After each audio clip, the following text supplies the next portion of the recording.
Chers abonnés, bonjour. La nouvelle minute philosophique du jour va s'appeler Vivre à l'écoute.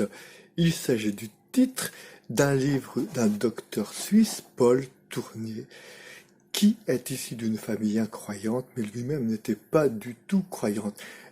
Un beau jour, sa famille lui a dit, si tu veux t'assurer de l'existence de Dieu, pourquoi ne pas te mettre à l'écoute? C'est ce qu'a fait Paul Tournier.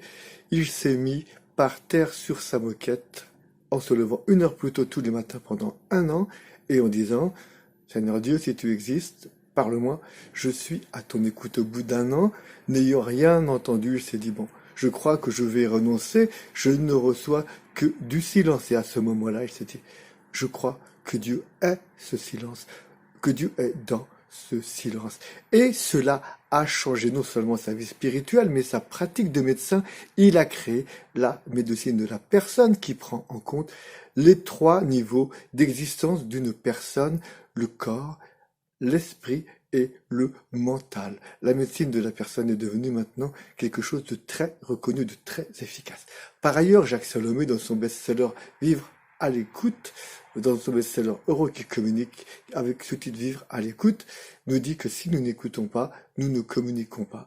C'est un leurre, ça relève à un échange de copier-coller, comme sur les réseaux sociaux. Une illustration de cette non-écoute, c'est Jacques Chancel qui, à Radioscopie sur France Inter, interview Georges Brassens. Et sans arrêt, Georges Brassens lui dit « Tu ne m'écoutes pas, tu ne m'écoutes pas, tu ne m'écoutes pas. » Alors Jacques Chancel lui dit « Pourquoi je ne t'écoute pas ?» Il lui dit « Parce que tu as préparé toute une série de questions. Et là, tu viens de me demander « Est-ce que je suis poète ?» Et ta première question, c'était « Comment vous présenteriez-vous ?» Et j'avais dit « Je ne suis qu'un amoureux des mots et surtout pas un poète. Donc, tu ne m'écoutes pas. » Dans la vie, nous procédons bien souvent ainsi. Nous pensons notre réponse avant même d'avoir complètement écouté, d'avoir ouvertement écouté les propos de l'autre. Et comme dans la vie, tout est sujet à interprétation et à imagination, on répond souvent hors sujet, là encore en ramenant une formulation personnelle et inédite à quelque chose de déjà entendu. On va dire encore le syndrome du copier-coller.